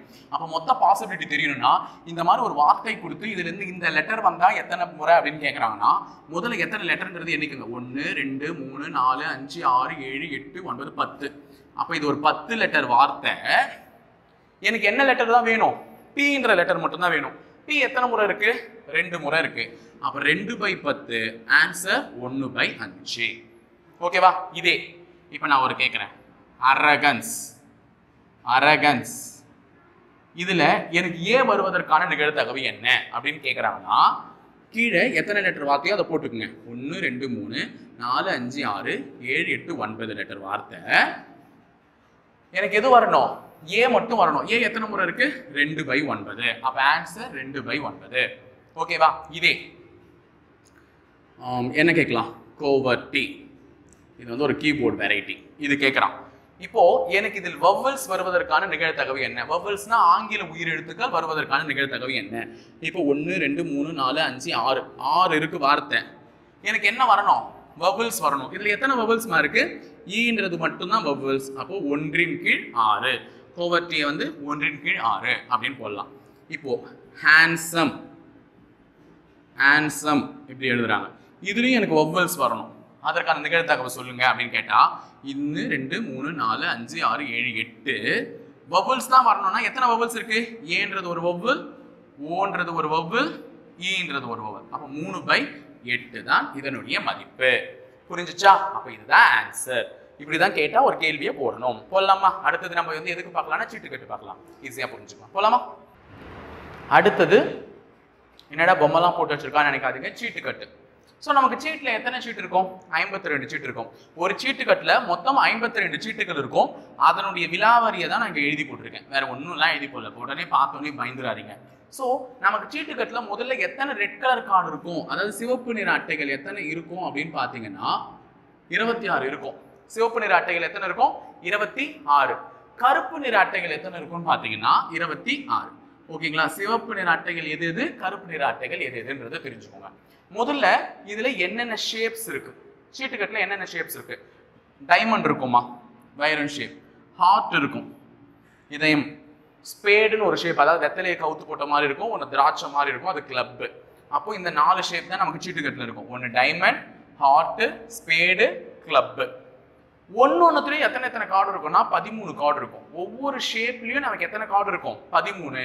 அப்ப 4 13 தான் என்ன, 52. அப்ப ஒரு ஷேப்லயும் 13 கார்டு இருக்கும்.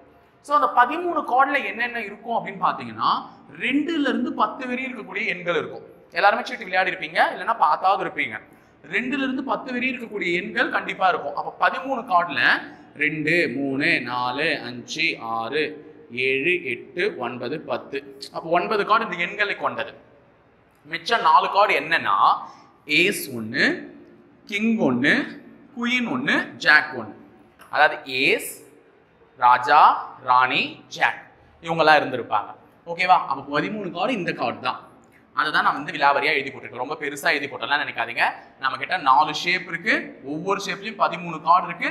அந்த 13 கார்டு இதெல்லாம் தான். இதை தவிர்த்து 26 red colour card, 26 black colour கார்டுன்னு சொன்னேன். அந்த 26 ரெட்ன்றது என்ன கார்டுன்னு பாத்தீங்கன்னா இந்த வைரம் டைமண்ட் கார்டும் ஹார்ட் கார்டும் தான் என்ன கலர்ல இருக்கும், ரெட் கலர்ல இருக்கும். இந்த கிளப் கார்டும் பிளாக் ஸ்பேடு கார்டும் என்ன கலர்ல இருக்கும், பிளாக் கலர்ல இருக்கும். ஏன்னா இதை வச்சு கேள்வி ஒரு ட்விஸ்ட் வைக்கலாம், அதனாலதான் முதல்ல சொல்லிடுறேன். டைமண்ட் கார்டும் ஹார்ட் கார்டும் ரெட் கலர்ல இருக்கும், கிளப் கார்டும் ஸ்பேடு கார்டும் என்ன கலர்ல இருக்கும், பிளாக் கலர்ல இருக்கும். நல்லா தெரிஞ்சு வச்சுக்கோங்க, ஏன்னா இதை வச்சும் கேள்வியில ஒரு சின்ன ட்விஸ்ட் அவன் வைக்கலாம், அதெல்லாம் முதல்ல சொல்லிடுறேன். ஸோ அப்போ இதுதான் நமக்கு இருக்கக்கூடிய 52 சீட்டுகள். இப்போ கேள்வியை இங்க தான் ஆரம்பிக்க போறேன். 52 சீட்டுகள் இருந்து 52 சீட்டுகளில் இருந்து ஒரு சீட்டை எடுக்கும் பொழுது ஒரு சீட்டை எடுக்கும் போது அது ராஜாவாக ராஜாவாக இருப்பதற்கான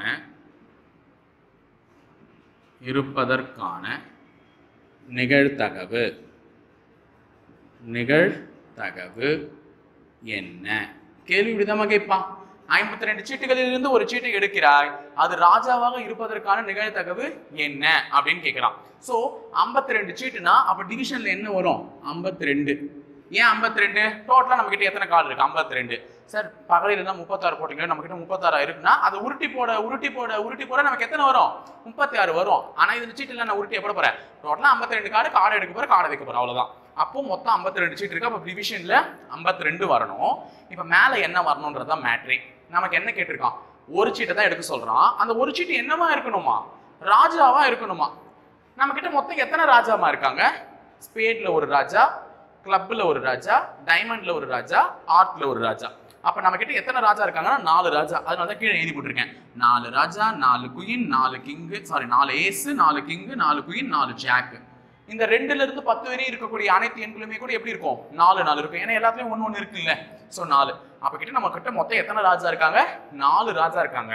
அந்த 4 ராஜால இருந்து ஒரு ராஜா வரணுமா? அந்த 4 ராஜால இருந்து தான் ஒரு ராஜா வரணும். அப்போ 4. புரியுதா சொல்றது? ஏன் 4 போடுறேன்னு தெரியுதா? அந்த 4 ராஜால இருந்தா ஒரு ராஜா வரணும். மொத்தம் 52 கார்டுல இருந்து. இப்ப இதை அடிக்கலாமா? இதை அடிச்சு சுருக்குனா 1/13. 1/13 தான் ஆன்சர். ஏன் சார் இது இப்படிதான் போடணுமானா? ஆமா, இதுதான் ப்ரொசீஜர். 52 கார்டுல இருந்து ஒரு கார்டு எடுக்க சொல்றேன். அதுல ராஜா வருவதற்கான நிகழ்த்தகவுனா நம்ம கிட்ட மொத்தம் 4 ராஜா தான் இருக்காங்க. அதுல இருந்து கண்டிப்பா ஒரு ராஜா வர போறாங்க. அப்ப 4/52 1/13 ஆன்சர். ஆனா தெளிவா ஞாபகம் வச்சுக்கோங்க, இந்த 1/13 ஏன் வந்துச்சுன்னா மொத்தம் ஒரு ஷேப்லயும் நம்ம கிட்ட எத்தனை கார்டு இருக்கு? 13 கார்டு இருக்கு. அந்த 13ல 1 தானே ராஜாவா இருப்பாங்க. அதுதான் கடைசியில வந்திருக்கு. 13ல 1 தான் ராஜா. அதுதான் நம்ம கடைசியில வந்திருக்கு. ஆனா ப்ரூஃப் பண்ணிக்கோங்க இப்படி. ஓகேவா? சரி, இப்போ கேள்வி அப்படியே கொஞ்சம் ட்விஸ்டா மாத்துறேன். 52 சீட்டுகள்ல இருந்து ஒரு சீட்டை தான் எடுக்கணும். நல்லா கவனிச்சுக்கோங்க. 52 சீட்ல இருந்து ஒரு சீட்டை தான் எடுக்கணும். அது சிவப்பு ராஜாவாக வருவதற்கான வாய்ப்பு என்ன? அது சிவப்பு ராஜாவாக வருவதற்கான வாய்ப்பு என்ன? சிவப்பு ராஜா வரணும்னா மொத்தம் நல்லா பாருங்க, இருக்கிறது 52. எத்தனை ராஜா நம்ம கிட்ட இருக்கு? 4 ராஜா இருக்கு. இந்த 4 ராஜால கண்டிப்பா 2 ராஜா கருப்பு ராஜா, 2 ராஜா சிவப்பு ராஜா. ஏன் சார் அப்படின்னா நம்ம கிட்ட சிவப்பு கார்டு எத்தனை இருக்கு? 26. கருப்பு கார்டு எத்தனை இருக்கு? 26. இப்ப இதுல பாதிக்கு பாதி சிவப்பாவும் பாதிக்கு பாதி கருப்பாவும் இருக்கும். அதுதான் நான் ஆரம்பத்திலே சொல்லிட்டேன். இந்த கிளப் கார்டும் ஸ்பேடு கார்டும் என்ன கலர்ல இருக்கும்? கருப்பு, பிளாக் கலர்ல இருக்கும். அதுதான் இங்க பிளாக் பீன்னு எழுதியிருக்கேன். இந்த 2 கலரும் ரெட் கலர்ல இருக்கும். அப்போ சிவப்பு ராஜா எதுல இருப்பாருன்னா டைமண்ட்லயும் ஹார்ட்லயும் மட்டும்தான் சிவப்பு ராஜா இருப்பாங்க. அப்ப அந்த 52 சீட்டுகள் இருந்து ஒரு சீட்டை எடுக்கும்போது அது சிவப்பு ராஜாவா இருப்பதற்கான நிகழ்தகவு 2 ராஜா தான் சிவப்பு ராஜாவாவே வர முடியும். அப்ப இதை அடிச்சா 1 கீழ் 52 அடிச்சா 2 26. 1/26. அந்த 26ல ஒரு ராஜா நமக்கு கிடைப்பாரு. அவ்வளவுதான், முடிஞ்சுச்சா? சரியா போச்சா? இப்போ அடுத்தது கேள்வியே கொஞ்சம் ட்விஸ்டா மாத்துறேன்.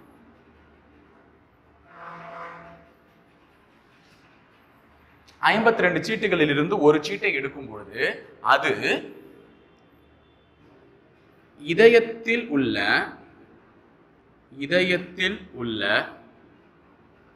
கருப்பு ராஜாவாக இருப்பதற்கான நிகழ்தகவு என்ன? இதயத்தில் உள்ள கருப்பு ராஜாவாக இருப்பதற்கான நிகழ்தகவு கேட்கிறான். 52 சீட்டுகளில் இருந்து ஒரு சீட்டை எடுக்கும் பொழுது அது இதயத்தில் உள்ள கருப்பு ராஜாவாக இருப்பதற்கான நிகழ்தகவு என்னன்னு கேட்கிறான். சோ கீழே என்ன வரும்? 52 வரும். இப்பதான் கேள்வி உன்னிப்பா கவனிக்கணும். இங்க என்ன சொல்லியிருக்காங்க? இதயத்தில் உள்ள கருப்பு ராஜா. இங்கதான் நான் கவனிக்கவே சொன்னேன். இதயத்தில் உள்ள கருப்பு ராஜானா இதயம் என்ன கலர்ல இருக்கும்னு சொல்லியிருக்கேன்? ரெட் கலர்ல இருக்கும்னு சொல்லியிருக்கேன். அப்ப இதயத்துல கருப்பு ராஜா இருக்குமா? இருக்காது. இதயத்தில் இருக்கக்கூடிய ராஜா என்ன ராஜா? சிவப்பு ராஜா. அப்ப இதயத்தில் உள்ள கருப்பு ராஜான்றது வர்றதுக்கான வாய்ப்பே இல்லை. அப்ப இதனுடைய ப்ராபபிலிட்டி வேல்யூ என்ன? 0. இது ஒரு நடைபெற முடியாத நிகழ்வு. இந்த நடைபெற முடியாத நிகழ்வு என்னவா இருக்கும்? 0 இருக்கும். அதனாலதான் எது பிளாக் கலர் கார்டு எது ரெட் கலர் கார்டுன்றதுல தெளிவா இருங்க. ஏன்னா கேள்வியை இப்படியும் ட்விஸ்ட் அடிக்கலாம். அப்ப இதயத்தில் உள்ள கருப்பு ராஜானா கருப்பு ராஜா இதயத்தில் இருக்கவே மாட்டார். இதயத்தில் எந்த ராஜா தான் இருப்பார்? சிவப்பு ராஜா தான் இருப்பார். சோ முடிஞ்சுதான். இப்ப இதே கேள்வியை 52 சீட்டுகள் இருந்து ஒரு சீட்டை எடுக்கும் பொழுது அது கருப்பு நிற அட்டையாக வருவதற்கான வாய்ப்பு என்ன, இருப்பதற்கான நிகழ்தகவு என்ன? மொத்தம் எத்தனை கார்டு? 52. கருப்பட்டையா வரணுமா? நம்ம கிட்ட மொத்தம் எத்தனை கருப்பட்டை இருக்குமா? 26 கருப்பட்டை இருக்கு. அப்ப 26. ஸோ ரெண்டுத்தையும் அடிச்சா 1/2 முடிஞ்சிடுச்சு. அப்ப கருப்பட்டைன்றது ரெண்டுத்துல ஒரு அட்டை கண்டிப்பா கருப்பட்டையா தான் எடுக்கிறதுக்கான வாய்ப்பு இருக்கும். ஸோ அப்ப 2/1 தான் கரெக்டான ஆன்சர். ஸோ இதே கேள்விய 52 சீட்டுக்கட்டுகளில் இருந்து ஒரு சீட்டை எடுக்கும் பொழுது அது இதயமாக வருவதற்கான நிகழ்தகவு என்ன? இதயமாக வருவதற்கான நிகழ்தகவு என்னன்னா 52 சீட்ல இருந்து ஒரு சீட்டு எடுக்கணும். அந்த சீட்டு என்ன கார்டா வரணும்? இதயமா வரணுமா? நம்ம கிட்ட மொத்தம் இதயம் எத்தனை கார்டு இருக்கு? 13 கார்டு இருக்கு. அப்ப 13/52 இதை அடிச்சா 1/4 ஆன்சர் ஓவர். அப்போ இந்த டீடைல்ஸ் தெரிஞ்சிச்சுனாலே உன்னால ஈஸியா அடிச்சிட முடியும். இப்போ இன்னொரு கேள்வி கூட கேட்கிறேன், வித்தியாசமா கேட்கலாமா? ஓகே. 52 சீட்டுகளில் இருந்து ஒரு சீட்டை எடுக்கும்போது அது இதய ராணியாகவோ அல்லது, நல்ல ஞாபகம் வச்சுக்கோங்க, அல்லது இதய ராணியாகவோ அல்லது வைர ராஜாவாகவோ இருப்பதற்கான நிகழ்தகவு என்ன? வைர ராஜாவாகவோ இருப்பதற்கான நிகழ்தகவு என்ன? மொத்தம் எத்தனை கார்டு? 52. அதுல நான் எடுக்கக்கூடிய கார்டு ஒண்ணு ராணியா இருக்கணும். அது என்ன ராணியா? இதய ராணி. இதய ராணினா இதயத்துல என்ன இருக்கும்? ஒரே ஒரு ராணி தான் இருப்பாங்க. அப்போ ஒரு ராணி, இதயம் ஷேப்ல ஒரு ராணி. மொத்தம் நம்ம கிட்ட 4 ராணி இருக்காங்க. ஆனா இங்க என்ன சொல்லியிருக்கான்? இதய ராணின்னு சொல்லியிருக்கான். உங்க மனசுல உள்ள இதய ராணியை கேட்கல யாரும், அதை ஞாபகம் வச்சுக்கோங்க. இதய ராணின்றது என்ன? இதயத்துல இருக்கக்கூடிய ராணி என்னன்னா ஒரே ராணி தான் இருக்கும். அப்போ 1 அல்லதுன்னு சொல்லியிருந்தாங்கன்னா பிளஸ், அல்லதுன்னு சொல்லியிருந்தாலே என்னன்னு சொன்னேன்? பிளஸ் வைர ராஜாவாகவோ. அப்ப வைரத்துல எத்தனை ராஜா இருப்பாரு? ஒரு ராஜா தான் இருப்பாரு. அப்ப அது 1. ஸோ 1 + 1 2/52. இதை அடிச்சு சால்வ் பண்ணீங்கன்னா 1/2 ஓகேவா? 1/2 ஆமா 2/6 சரியா போச்சு. Answer over. 1/2. அப்ப ஆன்சர் 1/2 வந்திருக்கும். ஸோ இது மாதிரி ஒரு கேள்வி கேட்கலாம். அப்படி இல்லையா, 52 சீட்டுகளில் இருந்து ஒரு சீட்டை எடுக்கும் பொழுது அது 3 என்ற எண்ணாக வருவதற்கான நிகழ்தகவு என்ன? 3 எண்ணாக இருப்பதற்கான நிகழ்தகவு என்னன்னா 52 சீட்ல இருந்து ஒரு சீட் எடுத்த அது 3ன்னு இருக்கணும்னா 3 எதுலாம் இருக்கும்? இதுல 1 இருக்கும், இதுல 1 இருக்கும், இதுல 1 இருக்கும், இதுல இருக்கும். அப்ப மொத்தம் 4 3 இருக்கும். அப்ப 4/52 அடிச்சா 1/13. ஆன்சர் அவ்வளவுதான். சரியா போச்சா? அப்ப 1/13. இதே கருப்பு நிற 3 அப்படின்னு சொல்லியிருந்தாங்கன்னா, கருப்பு நிற 3 அப்படின்னு சொல்லியிருந்தாங்கன்னா, கருப்பு நிற 3 இந்த 52 கார்டுல எத்தனை இருக்கும்னு பாத்தீங்கன்னா 2 தான் இருக்கும். ஸோ அடிச்சா 1/26. ஓகேவா? ஸோ இவ்வளவுதான், சிம்பிள் தான். ஸோ 52 கார்டு, ஒரு கார்டு எடுக்க போறோம், அந்த கார்டு என்ன காம்பினேஷன் அது தூக்கி எழுத போறோம், அவ்வளவுதான், முடிஞ்சிச்சு சீட்டு. இவ்வளவுதான், சிம்பிள் தான் சீட்டு. ஸோ இப்போ நம்ம அடுத்து பார்க்க போறது என்ன அப்படின்னு பாத்தீங்கன்னா ஈஸியான ஒரு டாபிக். போலாமா? சரி, ஓகே. அடுத்து நம்ம லாஸ்டா பார்க்க போறது ஒரு பந்தோ அல்லது ஒரு மார்பிள்ஸ் கல்லு. இந்த மாதிரி தான் உனக்கு க்ளூவே கொடுப்பான். ஒரு கல், இந்த கலர் கல் ஒரு பையில இருக்கு, இல்லை இந்த கலர் பந்துக்கள் ஒரு பையில இருக்கு அப்படின்னு சொல்லிட்டு தான் என்ன பண்ணுவான், உனக்கு க்ளூஸ் கொடுப்பான். அதை வச்சு தான் இந்த கணக்கே போட போறோம். இதை சால்வ் பண்றதுக்கு முன்னாடி நம்ம ஒரு ஈக்குவேஷனை சால்வ் பண்ண கற்றுக்க போறோம். அதாவது இங்க 4C2 இந்த மாதிரி தான் நம்ம எழுத போறோமா. இதை எழுதுனா இதை எப்படி சால்வ் பண்றதுன்றது முதல்ல தெரிஞ்சுக்கோங்க. 4C2 அப்படின்னு எழுதுனீங்கன்னா எப்படி சால்வ் பண்ணணும் அப்படின்னு பாத்தீங்கன்னா 2 ஃபேக்டர், ஓகேவா, 2 எழுத போறோம்.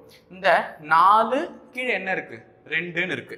இப்ப 4ல இருந்து பின்னாடி 2 நம்பர் எழுதணும். அதாவது இங்க 2ன்னு இருக்கிறதுனால 4ல இருந்து பின்னாடி வரையும் 2 நம்பர் எழுதணும். ஒரு 4ன்றது ஒரு நம்பர், 2 நம்பர் எழுத சொல்லியிருக்கேன். அப்ப 4 × 3, அதாவது 4C2ன்னு இருக்குல்ல. அப்ப 2 நம்பரை நீங்க எழுதணும். அது எப்படி எழுதணும்னா 4ல இருந்து பின்னாடி எழுதணும். 4 × 3. ஓகேவா? இப்ப இந்த 2ன்னு இருக்கா, இந்த 2 இப்படி எழுதி இது பின்னாடி 1 வரையும் முடிக்கணும். 2ன்னு இருக்கிறதுனால பின்னாடி 1 வரையும் முடிக்கணும். அப்ப 2ன்னு இருக்கும்போது 2 நம்பர் தான் எழுத போறேன். மேலையும் கீழே எத்தனை நம்பர் தான் எழுத போறேன்? 2 நம்பர் தான் எழுத போறேன். இது 4ல இருந்து தொடங்கி பின்னாடி எவ்வளவு வருதோ அது, அதே மாதிரி 2ல இருந்து தொடங்கி 1 வரையும் முடிக்கணும். ஸோ இப்போ இதை அடிச்சு சால்வ் பண்ணணும். அடிச்சா அப்ப இந்த 4C2 சால்வ் பண்ணா எனக்கு என்ன கிடைக்கும்? 6. இதே 6C2 அப்படின்னா இந்த 2 இருக்கா, அப்போ 2 நம்பர் தான் எழுத சொல்லியிருக்கான்.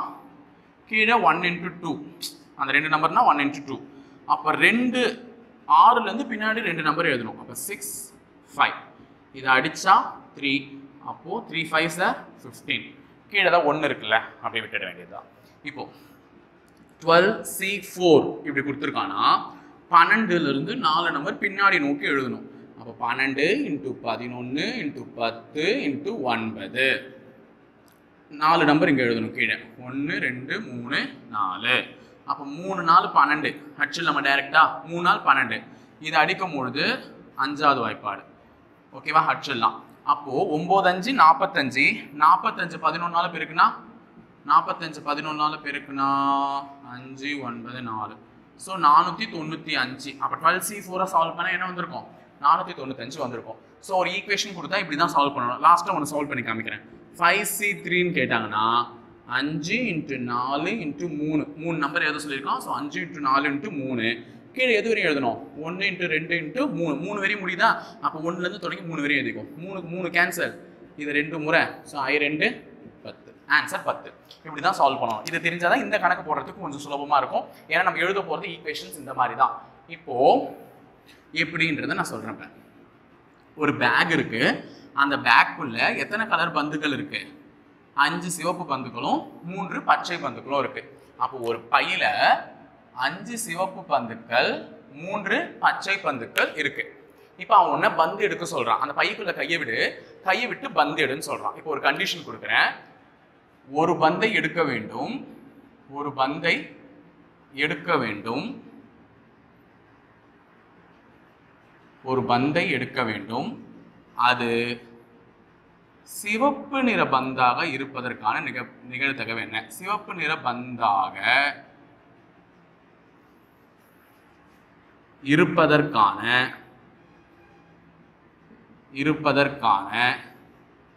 நிகழ்தகவு என்ன? அப்போ பேக்குள்ள கையை விட்டு ஒரு பந்து எடு. அந்த ஒரு பந்து என்ன கலர்ல வரணுமா? சிவப்பு கலர்ல வரணுமா? சாரி, இப்போ பேக்குள்ள மொத்தம் எத்தனை பந்துமா இருக்கு? இது ஒரு 5 பந்து, இது ஒரு 3 பந்து. அப்ப பேக்குள்ள டோட்டலா 8 பந்து இருக்கு. அப்போ 8C1. அந்த 8 பந்துல இருந்தா எனக்கு எத்தனை பந்து எடுக்க முடியும்? ஒரு பந்து எடுக்க முடியும். 8C1 ஏன் எழுதுறதுன்னு தெரியுதா? மொத்தம் இருக்கக்கூடிய பந்துக்கள் 8, அதுல இருந்து எத்தனை பந்து எடுக்க சொல்லியிருக்காங்க? ஒரு பந்து எடுக்க சொல்லியிருக்காங்க. அப்ப 8ல இருந்து தான் ஒரு பந்தை எடுக்க முடியும். ஓகே, அது என்ன கலரா வரணும்? சிவப்பு நிற பந்தாக வரணும். அப்ப எடுக்கக்கூடிய அந்த ஒரு பந்து உனக்கு சிவப்பு கலர்ல வரணும்னா அந்த சிவப்பு பந்து எதுல இருந்தா வந்திருக்கும்? இந்த 5ல இருந்து தானே வந்திருக்கும். ஏன்னா இந்த 3ல இருந்து வந்தா அது என்ன கலர்? பச்சை கலர்ன்ற மாதிரி ஆயிடும். அப்ப அந்த சிவப்பு பந்துன்றது இந்த 5ல இருந்து தான் வந்திருக்கும். So 5C1. புரியுது அந்த ஈக்குவேஷன் ஏன் எழுதுனேன்னு? ஓகேவா, 5C1. ஏன்னா அந்த 5 பந்துல இருந்து அந்த ஒரு சிவப்பு பந்தை என்னால் எடுக்க முடியும்.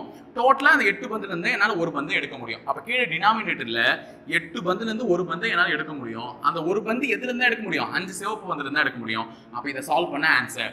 இந்த 5C1 சால்வ் பண்ணவே தேவையில்லை, ஏன்னா ஒரு நம்பர் தான் எழுத போறோம். ஸோ கீழே 1 தான் எழுதிருப்போம். அடிச்சாலும் என்ன தான் வரப்போகுது? 5 தான் வரப்போகுது. அப்போ இந்த மாதிரி 5C1 வந்துச்சுனாலே மேலே 5 கீழே 8. அப்போ ஆன்சர் 5/8 முடிஞ்சிருச்சு. அப்போ நான் கொடுத்துருக்கிற கேள்வியினுடைய கண்டிஷன் படி ஆன்சர் என்ன? 5/8. இப்போ இதே கேள்வியை 2 பந்தை எடுக்க வேண்டும். மாத்திரம் 2 பந்தை எடுக்க வேண்டும். அவை சிவப்பு நிற பந்தாக இருப்பதற்கான நிகழ்தகவு என்ன? அவை சிவப்பு நிற பந்தாக இருப்பதற்கான நிகழ்தகவு என்ன? அப்போ டோட்டலா 8 பந்துல இருந்து தான் என்னால் எத்தனை பந்து எடுக்க முடியும்? 2 பந்து எடுக்க முடியும். அப்போ 8C2, 8 பந்துல இருந்து 2 பந்து எடுக்க முடியும். அது என்ன கலரா இருக்கணும்? சிவப்பு கலர்ல இருக்கணும். அப்ப நம்ம கிட்ட மொத்தம் சிவப்பு பால் எத்தனை இருக்கு? 5. அப்ப அந்த 2 பந்து எதுல இருந்தா எடுத்திருப்பேன்? சிவப்பு கலர்ல இருந்தா எடுத்திருப்பேன்.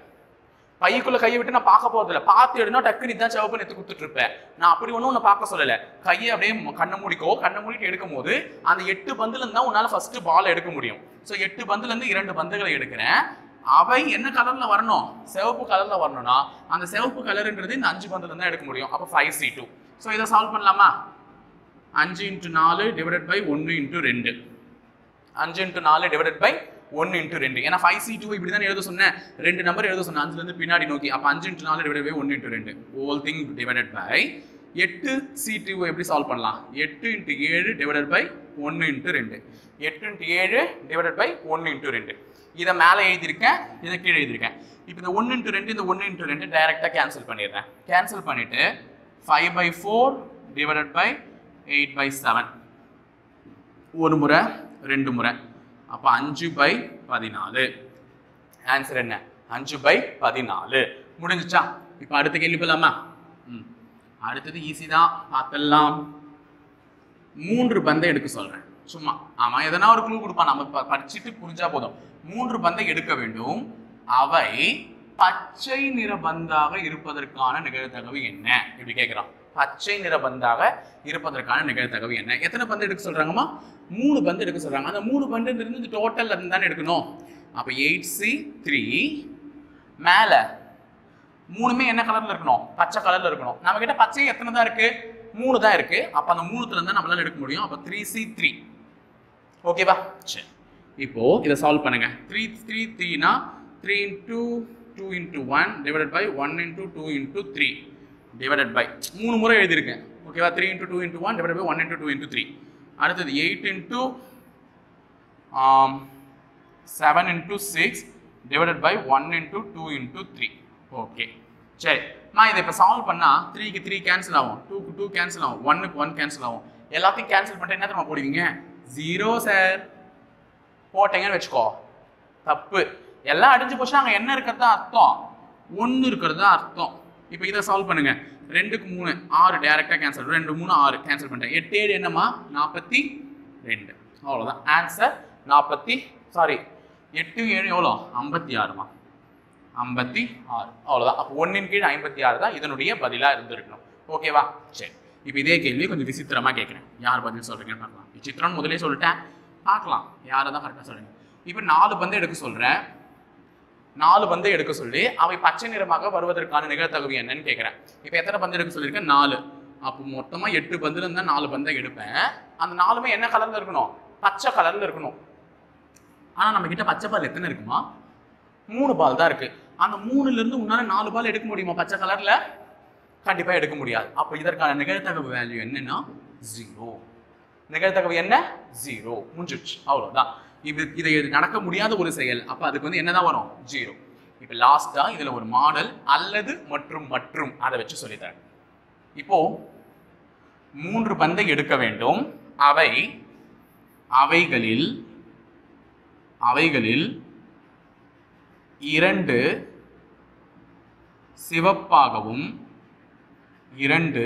சிவப்பாகவும் மற்றும்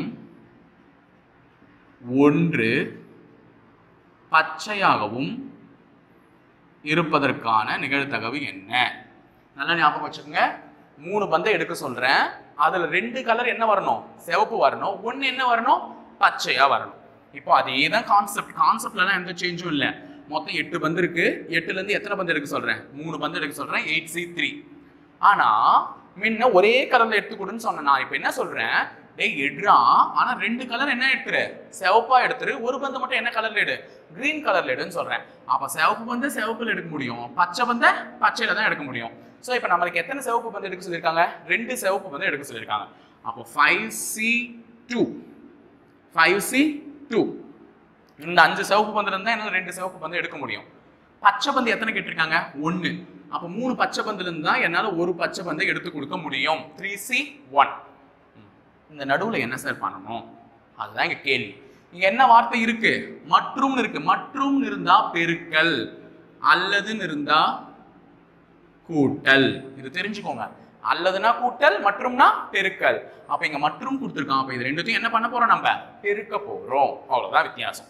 இப்ப இதற்கு ஆன்சர் பாருங்க. இந்த 5C2 கீழே 8C3 சால்வ் பண்ணிடலாம். ஃபர்ஸ்ட் 8 × 7 × 6 டிவைடட் பை 1 × 2 × 3 2 3 6 கேன்சல் பண்ணிக்கிறேன். மேல 5C2 கொடுத்துருக்கானா?